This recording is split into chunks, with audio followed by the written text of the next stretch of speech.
Ang i-discuss natin today ay mga maling akala sa pagbili ng house na maaaring ito din ang pagkakaalam mo at bibigyan nating linaw sa video na ito.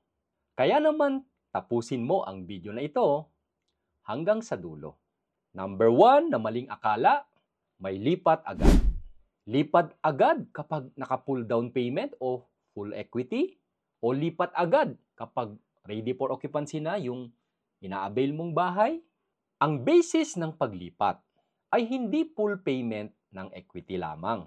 At hindi din necessarily RFO makakalipat ka na. Ang basis po ng paglipat ay kung kailan na loan take-out ang ina-avail po nating housing. Question: kailan ba nagkakaroon ng loan take-out? Nangyayari ang loan take-out estimated 1 to 3 months from the time ng processing ng ating housing loan ng isang developer. Kailan naman nag-start ang processing ng ating housing loan? Well, may mga various factors bago po i-process ang ating housing loan. Number 1 po dyan ay dapat 100% constructed na ang ating unit. Pangalawa lang po dyan ang full payment ng equity.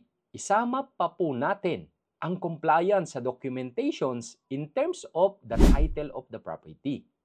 At factor pa po din dyan ay ang pagkakabit ng linya ng kuryente at tubig. At syempre, yung pag-comply po natin sa mga requirements natin bilang isang homebuyer. Kapag po na-comply po natin yung nasabi ko pong mga factors na yan, saka pa lang po magpa-process ng housing loan sa Pag-ibig or bangko.